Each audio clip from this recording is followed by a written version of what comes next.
Creí que el amor era eterno hasta que Fernando me dejó en la puerta de su camerino, con el eco de los flashes destrozándome el alma. No puedo ser yo mismo contigo, no ahora que el mundo me mira, me dijo, y en ese instante, supe que la fama era un amante más cruel que cualquier traición. Pero en las calles empedradas de Zaragoza, Javier me enseñó que el corazón no se rompe para siempre, se reconstruye con manos que no temen tocar las grietas. Me llamo Alex, y durante años pensé que mi vida era un guión escrito por alguien que odiaba los finales felices. Nací en un barrio obrero de Madrid, donde el sol quema la piel pero no calienta el interior de las casas llenas de secretos. Mi padre, un mecánico con manos callosas y un bigote que parecía una barrera contra el mundo, siempre me miró como si yo fuera un error en su manual de instrucciones para la vida. Sé hombre, Alex, no seas marica, me espetaba cada vez que me pillaba con un libro en lugar de un balón. Mi madre, con sus ojos hundidos por las noches de fábrica, solo asentía, como si el silencio fuera su forma de amor. Pero el verdadero golpe vino de Fernando, el hombre que juró amarme en las sombras de nuestra juventud compartida. Nos conocimos en la universidad, en una clase de literatura donde él recitaba Lorca con una voz que hacía temblar las paredes. Fernando era todo lo que yo no, carismático, con ojos verdes que prometían aventuras prohibidas y una sonrisa que desarmaba prejuicios. Yo, con mi complexión delgada y mi timidez que me hacía tartamudear en las fiestas, lo admiré desde el primer día. Tú eres el que me entiende, me dijo una noche en el retiro, bajo un sauce que goteaba lluvia sobre nuestros hombros. Nos besamos por primera vez allí, con el corazón latiendo como un tambor de flamenco, y en ese beso supe que por fin había encontrado mi lugar en el mundo. O eso creí. Vivíamos en un piso diminuto en Malasaña, rodeados de grafitis que gritaban libertad y pósters de Almodóvar que nos inspiraban a ser más audaces. Fernando estudiaba teatro, soñando con los escenarios de la Gran Vía, y yo trabajaba en una librería polvorienta, recomendando novelas que hablaban de amores imposibles porque, en el fondo, el nuestro lo era. España había cambiado, el matrimonio igualitario era ley desde 2005, pero en nuestras familias, en las miradas de los vecinos, el progreso era solo un titular en el periódico. No se lo digas a nadie, me pedía él cada vez que salíamos de la mano, y yo obedecía, porque el amor, en aquellos días, era sinónimo de sacrificio. Pero la fama llegó como un torbellino. Fernando consiguió un papel secundario en una serie de televisión, una de esas que se comen las tardes de Antena 3. De repente, las cámaras lo adoraban, entrevistas en revistas del corazón, fotos en Instagram con filtros que lo hacían parecer un dios pagano. Yo lo veía desde la distancia, orgulloso pero invisible, como el apuntador en una obra que nunca sube al escenario. Esto es temporal, amor, me decía mientras se preparaba para galas, con el traje almidonado y el perfume caro que yo no podía permitirme. Asentía, pero en el espejo de nuestro baño compartido, veía mi reflejo, un hombre de 28 años con ojeras que contaban noches de espera. La grieta empezó con pequeñas cosas. Cancelaba cenas porque el director quiere improvisar. Dejaba de responder mensajes durante horas, perdido en afterparties donde las luces cegaban más que iluminaban. Una noche, regresó borracho, con el aliento a whisky y a mentiras. Hay rumores, Alex. Dicen que soy diferente. No puedo arriesgarlo todo por nosotros. Sus palabras fueron como un puñetazo en el estómago, pero me tragué el dolor, porque ¿qué era yo sin él? Solo un chico de barrio con un corazón demasiado frágil para el rechazo. Los meses siguientes fueron un lento ahogamiento. Él subía como la espuma en las olas del Mediterráneo, yo me hundía en la rutina de la librería, oliendo a papel viejo y a sueños ajenos. Nuestras conversaciones se reducían a logística, cuando vuelves, no olvides la lavadora. El sexo, que antes era un fuego que nos consumía, se convirtió en un ritual mecánico, como si nuestros cuerpos recordaran el cariño pero las almas ya hubieran emigrado. Intenté hablarle, una vez, en la cocina bajo la luz amarillenta de la bombilla. «Fernando, ¿soy yo el problema? ¿O es que ya no me quieres?» Me miró con esos ojos que ahora parecían fríos, como el mármol de un mausoleo. «Es el mundo, Alex. No tú. Pero tengo que adaptarme». Y entonces, el día que lo cambió todo. Era un martes de junio, el calor pegajoso de Madrid colándose por las persianas. Yo había preparado paella, su plato favorito, con el arroz suelto y el azafrán que tanto me costó encontrar en el mercado. Regresó tarde, con el traje arrugado y una sonrisa que no me alcanzó. Tenemos que hablar, dijo, sentándose en el sofá como si fuera a recitar un monólogo ensayado. La serie va a ser un bombazo. Me ofrecen un contrato en Hollywood. Pero no puedo llevarte. La prensa, los fans, todo es tan conservador allá. Sería el fin de mi carrera. El tenedor se me cayó de la mano, salpicando salsa en el suelo. ¿Me estás dejando por la fama? Él no lloró, no suplicó. Solo asintió, con la dignidad de un actor que sabe su salida. Es por los dos, Alex. Tú mereces alguien que no te oculte. Salí de allí esa noche, caminando por las calles hasta que los pies me sangraron en las suelas gastadas. Lloré en un banco del Prado, frente a las estatuas mudas que parecían juzgarme. ¿Cómo podía el amor, que me había hecho sentir invencible, convertirme en un fantasma? Regresé al piso al amanecer, y él ya se había ido, dejando solo una nota: te querré siempre, pero no así. Empaqué mis cosas en 2 maletas raídas y subí al primer tren que vi en Atocha.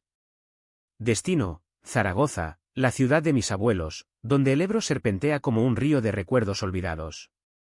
No sabía que allí, en medio del polvo y las torres mudéjares, encontraría no solo refugio, sino una segunda oportunidad para respirar. En Zaragoza, el aire era diferente, más seco, con un viento que barría las plazas como si quisiera limpiar las heridas frescas. Alquilé un cuarto en el Tubo, el laberinto de callejuelas donde el vino tinto fluye como sangre en las venas de la ciudad. Trabajé en un bar de tapas, sirviendo vermú a oficinistas que reían de chistes que yo ya no entendía. Las noches eran largas, llenas de insomnio y de fotos borradas en el teléfono, Fernando en una alfombra roja, radiante, solo. Me preguntaba si él pensaba en mí, o si la fama había borrado mi rostro de su memoria. Fue en una de esas noches, en la feria de octubre, cuando lo vi por primera vez. Javier estaba detrás de la barra de un chiringuito improvisado, con los brazos tatuados hasta los codos y una risa que cortaba el bullicio como un cuchillo afilado.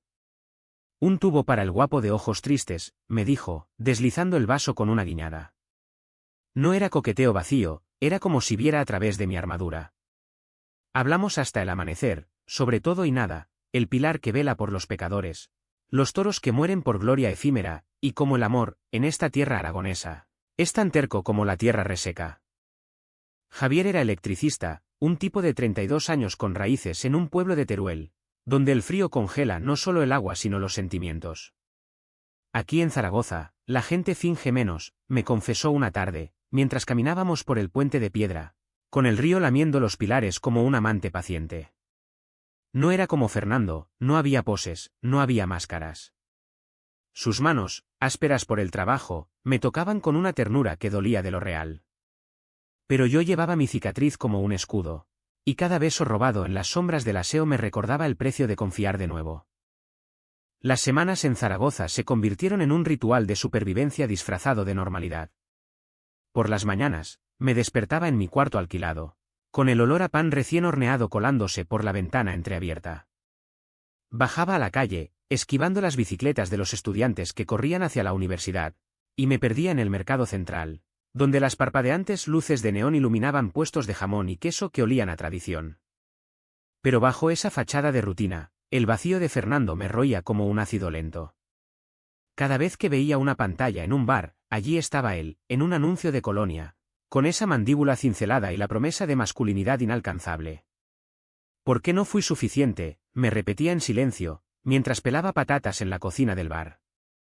Javier se coló en mi vida como la lluvia de primavera en Aragón, inesperada, pero bienvenida. Venía al bar después de sus turnos, con el mono de trabajo manchado de grasa y una cerveza en la mano que pedía solo para tener excusa para quedarse. Cuéntame algo que no sepa de Madrid, me pedía, y yo soltaba anécdotas triviales, el caos del metro en hora punta, las noches de verbena en Lavapiés, para evitar hablar de lo que realmente me ahogaba. Él escuchaba, con esos ojos castaños que parecían pozos de empatía, y a veces, cuando el bar se vaciaba, su mano rozaba la mía sobre la barra, un toque fugaz que enviaba chispas por mi espina dorsal. Pero el pasado no se deja enterrar tan fácilmente. Una noche, mientras limpiaba vasos, mi teléfono vibró con un mensaje de un número desconocido. Era un amigo común, con una foto adjunta, Fernando en Ibiza. besando a una actriz rubia en una playa de aguas turquesas. El pie de foto, él dice que es por promoción, pero duele igual. El cristal se me resbaló de las manos, rompiéndose en 1000 pedazos que reflejaban mi rabia contenida. Javier, que estaba recogiendo sillas, se acercó sin preguntar. Sea lo que sea, no lo dejes ganar, murmuró, y me abrazó por primera vez, fuerte, como si quisiera soldar mis fracturas con su calor. Desde esa noche, algo cambió. Empezamos a vernos fuera del bar, paseos por el parque grande, donde los cisnes nadaban perezosos en el estanque, y Javier me contaba historias de su infancia, de un padre minero que lo golpeaba por ser blando, y una madre que tejía calcetines para disimular las lágrimas. Salí del armario a los 18, en plena cena familiar. Mi padre me echó, pero mi madre me trajo un plato envuelto al día siguiente. Aragón es dura, pero enseña a levantarse. Sus palabras eran bálsamo, pero también espejo, yo nunca había tenido ese coraje. Con Fernando, nuestro amor había sido un secreto bien guardado, un pacto de silencio que ahora me asfixiaba. El primer beso real llegó en una noche de tormenta, cuando el Ebro rugía bajo el puente como un animal herido. Habíamos cenado en un mesón del Tubo, con morcilla crujiente y vino de Cariñena que nos soltaba la lengua. Caminábamos de vuelta, empapados, riendo del ridículo que hacíamos, cuando él se detuvo bajo un arco iluminado por farolas anaranjadas. Alex, no soy de promesas vacías, pero quiero intentarlo. ¿Contigo? Sus labios eran salados por la lluvia, firmes, y en ese beso no había cámaras ni miedos, solo dos hombres reclamando su espacio en el mundo. Sin embargo, la felicidad es traicionera en almas heridas.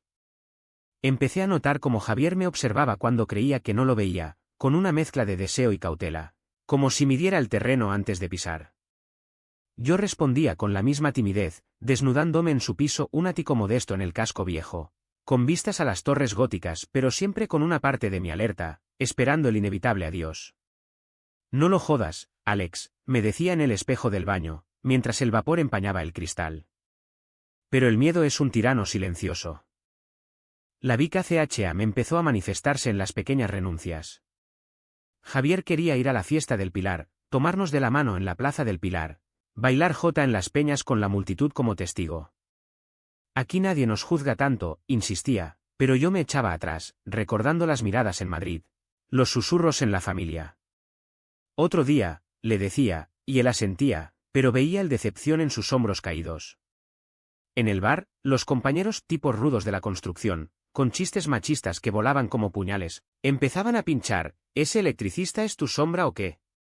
Yo reía, pero por dentro sangraba, porque cada broma era un recordatorio de que ser yo mismo era un lujo que aún no me permitía. Una tarde, mientras reparábamos un enchufe en el sótano del bar, Javier me confrontó. El aire olía a humedad y a cables quemados, la luz de la linterna bailando sombras en las paredes. Alex, ¿cuándo vas a dejar de esconderte? No soy Fernando. No te voy a dejar por un plató de luces. Sus palabras me golpearon como un rayo, y por un momento, quise confesar todo. El pánico de ser abandonado de nuevo, el eco de las palabras de mi padre resonando en mi cabeza. Pero en lugar de eso, me cerré como una ostra. No es tan simple, murmuré, y él suspiró, apagando la linterna, dejando que la oscuridad nos engullera a los dos. Los días siguientes fueron un tira y afloja emocional. Hacíamos el amor con una intensidad que rayaba en la desesperación, sus manos explorando mis cicatrices invisibles, mi boca devorando su cuello como si quisiera marcarlo para siempre, pero al amanecer, el silencio volvía a instalarse. Empecé a beber más en el bar, vermú tras vermú, hasta que las noches se difuminaban en un borrón de risas falsas. Javier lo notaba, por supuesto. Una noche, después de cerrar, me esperó en la puerta trasera, con el cigarrillo encendido iluminando su rostro anguloso. Si no confías en mí, esto no va a ningún lado. Y yo no soy de los que mendigan cariño. Sus palabras me aterrorizaron, porque por primera vez, sentía que podía perder algo real. Pero el orgullo, ese demonio aragonés que Javier encarnaba, me impidió rogar. En cambio, me fui a casa solo, caminando por el laberinto de las letras, donde las estanterías de libros usados me recordaban que las historias de amor siempre terminan en tragedia. Lloré esa noche, no por Fernando, sino por el hombre que estaba a punto de convertirse en mi salvación y que yo, con mi cobardía, podía alejar. Poco a poco, Zaragoza empezó a sanarme, pero no sin dolor. Encontré un grupo de apoyo en la universidad, un rincón discreto donde hombres como yo compartían testimonios bajo el manto de la confidencialidad. La vergüenza es el verdadero asesino, dijo un profesor jubilado, con voz temblorosa, y yo asentí, sintiendo por primera vez que no estaba solo. Javier me animó a ir, esperándome fuera con una cerveza tibia en la mano. Orgulloso de ti, me dijo al salir, y en ese momento, su abrazo fue el puente que necesitaba para cruzar el abismo. Pero el destino, caprichoso como un guionista de telenovela, tenía otros planes. Una mañana, mientras desayunaba churros en una plaza soleada, mi teléfono sonó. Era Fernando. Vuelvo a España. Necesito verte. Hay cosas que decir. Mi corazón dio un vuelco, no de esperanza, sino de pánico puro. ¿Qué quería ahora? ¿Redención? ¿O solo un capítulo más en su drama personal? El regreso de Fernando fue como una tormenta de arena en el desierto de Monegros, imprevisible, abrasadora y dejando todo cubierto de polvo. Acepté verlo porque una parte de mí, esa herida que aún supuraba, necesitaba cierre. Quedamos en un café discreto cerca de la estación del AVE, un lugar con mesas de mármol rayado y el aroma a café solo que quema la lengua. Él llegó puntual, con gafas de sol que ocultaban sus ojos y una bufanda innecesaria en pleno otoño aragonés. «¿Te ves bien, Alex?», dijo, quitándose las gafas con un gesto ensayado. Pero yo veía las grietas, las ojeras maquilladas, la sonrisa que no llegaba a los labios. Hablamos de banalidades al principio, el tiempo en Los Ángeles, el tráfico en la Castellana, pero el aire entre nosotros estaba cargado de electricidad estática. «Te echo de menos», confesó al fin, extendiendo la mano sobre la mesa como si esperara que yo la tomara. «La fama es un monstruo. Me come vivo. Allí, todo es fingir, citas falsas con mujeres, fiestas donde bebo para olvidar que no eres tú». Sus palabras eran un anzuelo, y por un segundo, mordí. Recordé las noches en Malasaña, su cabeza en mi regazo mientras leía poesía, el calor de su cuerpo contra el mío en camas estrechas. Pero entonces, vi a Javier en mi mente, su risa genuina, sus manos que no pedían aplausos. «No vuelvas a mi vida como si nada hubiera pasado», le dije, mi voz más firme de lo que esperaba. Él se inclinó, con esa intensidad dramática que lo había catapultado a la fama. «Puedo cambiarlo todo. Deja Zaragoza, ven conmigo. Seremos discretos, pero juntos». La oferta era veneno disfrazado de miel, y en ese momento, entendí la profundidad de mi herida, no era solo el abandono, sino la idea de que mi amor siempre sería un accesorio en la vida de alguien. Me fui de allí con el corazón latiendo desbocado, caminando por el Paseo de la Independencia hasta que las piernas flaquearon. Llamé a Javier desde un banco, con la voz entrecortada. «Necesito verte. Ahora». Él llegó en su furgoneta destartalada, oliendo a soldadura y a lluvia reciente. No pregunté, solo me derrumbé en sus brazos, contándole todo entre sollozos ahogados. Javier escuchó en silencio, fumando un cigarrillo que ardía como mi rabia interna. «Ese cabrón no te merece», dijo al fin, aplastando la colilla bajo su bota. «Pero tú decides si lo dejas entrar de nuevo». Esa noche, en su ático, hicimos el amor con una urgencia que rayaba en la violencia. Sus uñas en mi espalda, mis dientes en su hombro, como si quisiéramos borrar las huellas del pasado con marcas nuevas. Pero al amanecer, la realidad se coló como la luz entre las persianas. Javier se levantó primero, preparando café en la cocina diminuta, y yo lo observé desde la cama, preguntándome cuánto tiempo podría durar esto antes de que mi equipaje emocional lo ahuyentara. La bica CHDNN se intensificó en los días siguientes. Fernando no se rindió, mensajes diarios, flores enviadas al bar con notas que hablaban de segundas oportunidades. Los compañeros lo notaban, cuchicheando en los ratos muertos. «Parece que tienes un admirador famoso, ¿eh? ¿Es tu tipo?». Reía para disimular, pero por dentro, la presión crecía como una olla a presión. Javier, siempre intuitivo, empezó a distanciarse sutilmente, turnos más largos, excusas para no dormir juntos. «No quiero ser el rebote», me dijo una noche por teléfono, su voz ronca por el cansancio. «Merezco ser el principal, no el consuelo». Intenté compensarlo, cenas románticas en restaurantes del Ebro, con vistas a la ciudad iluminada como un joyero abierto. Le compré un libro de Machado, sabiendo que le gustaba la poesía que habla de caminos andados. Pero cada gesto era un parche en una herida que supuraba. Una tarde, mientras caminábamos por el jardín botánico, bajo árboles que susurraban secretos al viento, explotó. «Alex, ¿estás aquí conmigo o sigues en Madrid, persiguiendo fantasmas?» Sus ojos, normalmente cálidos, estaban nublados por el dolor. Yo balbuceé excusas, el trabajo, el cansancio, pero él negó con la cabeza. «No es eso. Es que te veo dudar cada vez que tu teléfono vibra. Y yo no puedo competir con un recuerdo». Sus palabras me dejaron mudo, porque tenía razón. Fernando representaba no solo amor perdido, sino la validación que mi autoestima clamaba: ser elegido por alguien importante. Javier, con su vida sencilla, cervezas con amigos en la plaza, domingos de fútbol en el Romareda, me obligaba a mirarme de frente, sin filtros ni aplausos. Y eso aterrorizaba. Empecé a evitarlo, turnos dobles en el bar, noches solo en mi cuarto, donde el techo agrietado se convertía en mapa de mis miedos. El DNN llegó a su punto álgido en una cena familiar de Javier. Me invitó a su casa, en un barrio periférico donde las casas de adobe se apiñan como ovejas en el corral. Su madre, una mujer robusta con delantal floreado y manos que olían a romero, me recibió con un abrazo que olía a hogar. «Cualquier amigo de mi hijo es bienvenido», dijo, sirviéndome un plato humeante de ternasco asado. Su hermano menor, un chaval de 16 con piercings y pelo teñido, me guiñó un ojo: «Javi dice que eres especial». Por un momento, sentí lo que era una familia que no cuestiona, que acoge sin condiciones. Reí con sus chistes, bebí el vino de la casa, y por primera vez en meses, el peso en mi pecho se aligeró. Pero entonces, mi teléfono vibró en el bolsillo. Un mensaje de Fernando: «Estoy en Zaragoza. En el parador. Ven». Por los viejos tiempos. El tenedor se me congeló a medio camino de la boca. Javier, sentado frente a mí, lo notó al instante. «Ignóralo», murmuró, pero su voz tenía un filo nuevo, de alguien que empieza a cansarse de ser paciente. Cenamos en un silencio tenso, roto solo por las risas forzadas de su madre. Al salir, en el coche, explotó. «Dime la verdad, Alex.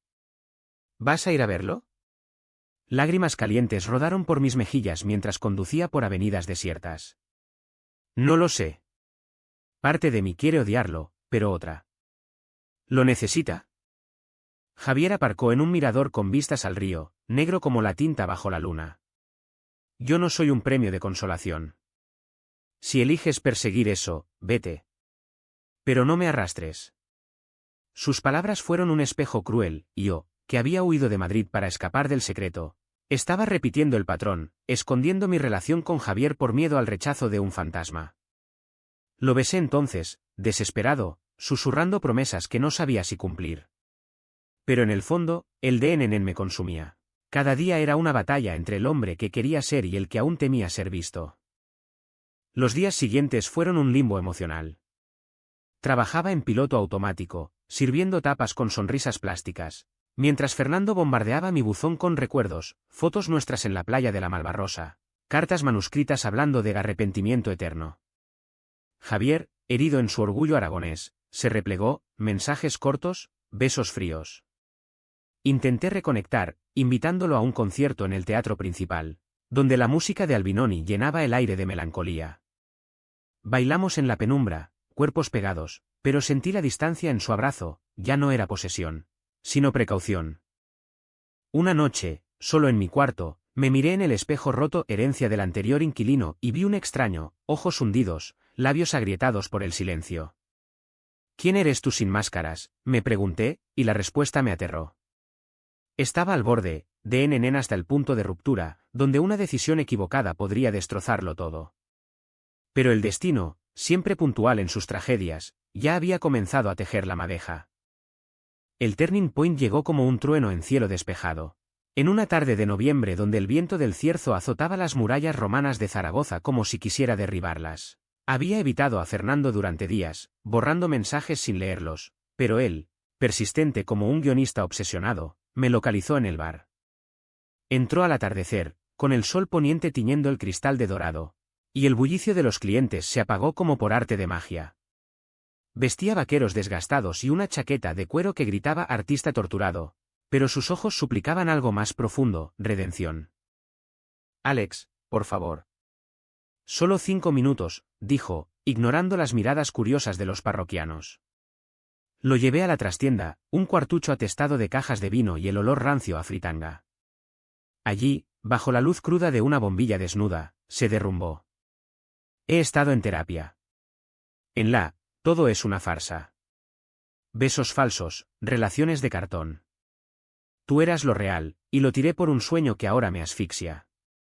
Lágrimas genuinas rodaron por sus mejillas, y por un instante, el actor se desvaneció, dejando al chico de Lorca que yo había amado.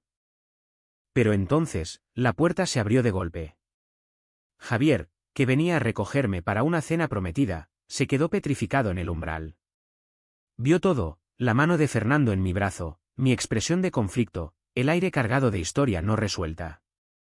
Así que este es el famoso, dijo Javier, su voz un filo de acero templado. Fernando se irguió, recuperando su pose. Y tú debes ser el reemplazo temporal. Las palabras fueron un detonador. Javier palideció, pero no retrocedió.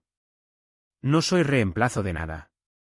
Soy lo que él elige ahora, si es que elige. El silencio que siguió fue ensordecedor, roto solo por el zumbido de la nevera. Yo estaba paralizado, el corazón martilleando como un tambor de guerra. Fernando me miró, esperando una palabra, un gesto. Javier, con los puños cerrados, parecía a punto de estallar. Dime, Alex. ¿Quién soy yo para ti?, exigió Fernando, y en esa pregunta, vi el abismo. Elegirlo a él significaba volver a las sombras, a un amor condicionado por luces y cámaras. Elegir a Javier era saltar al vacío, exponerme al mundo sin red.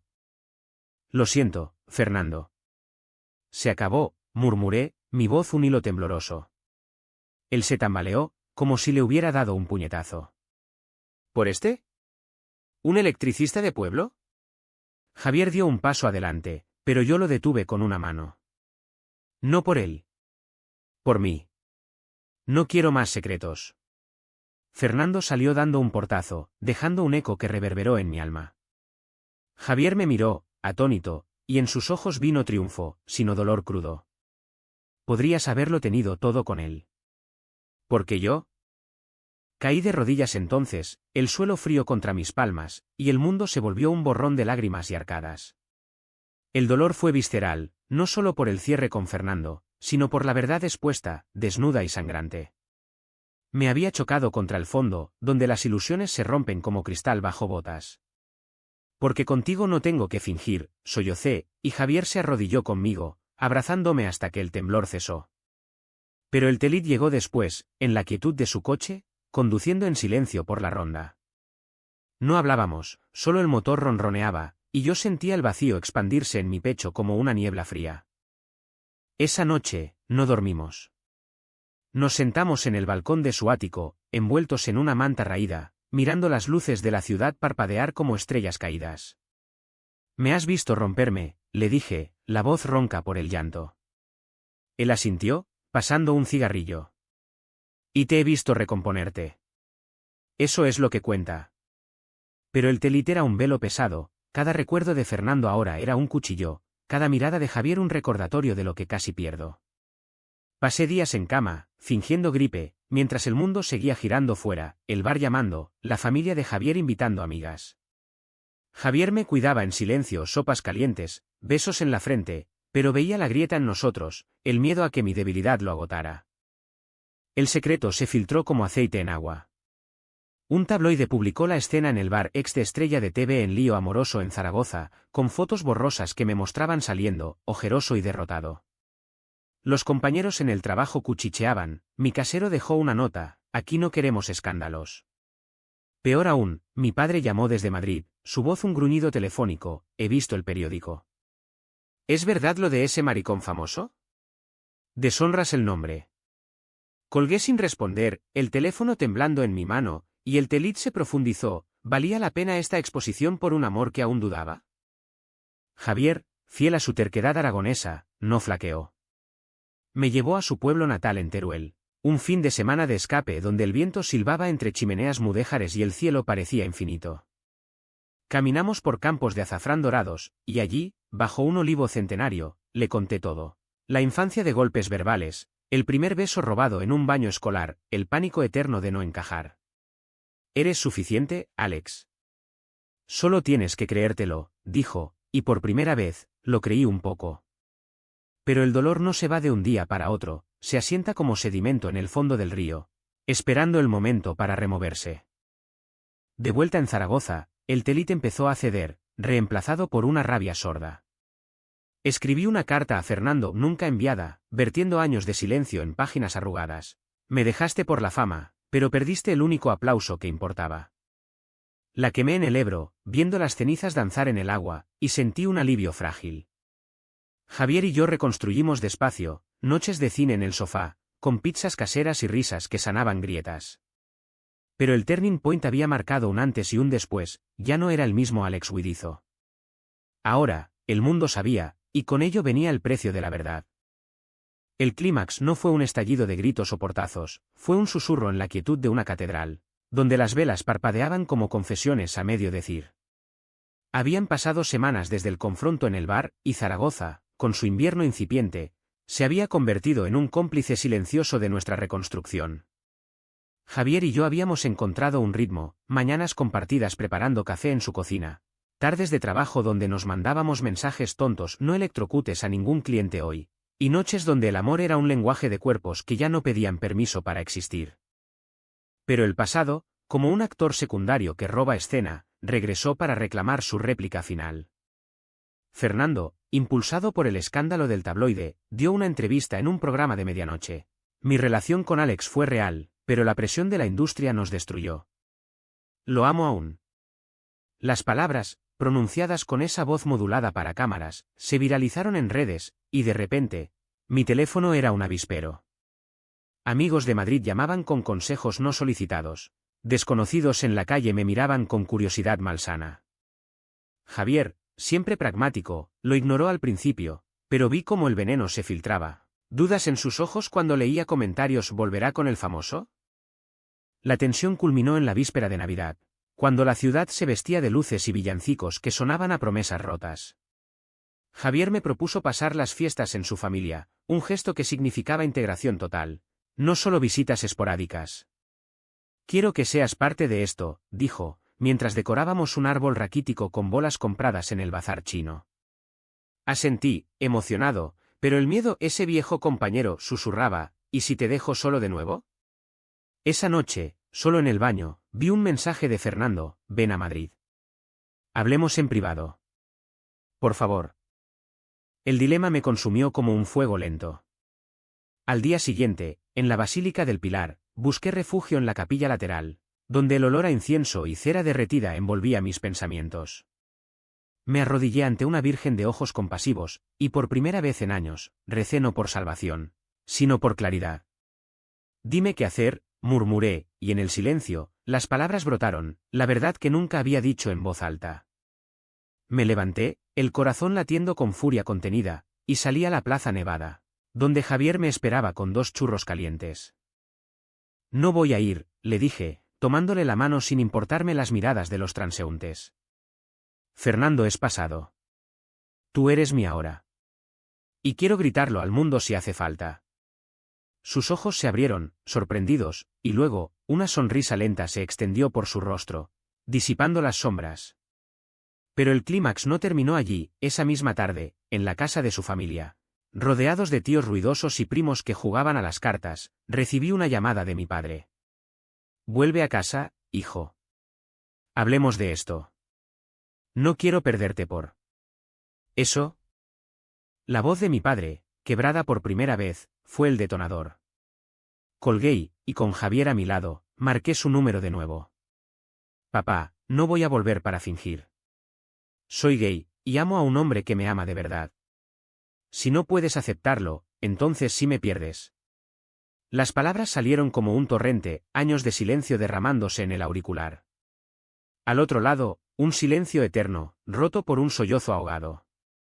«Hijo. No sé cómo, pero lo intentaré». Colgué, temblando, y Javier me abrazó, susurrando, «Lo has hecho». Por fin.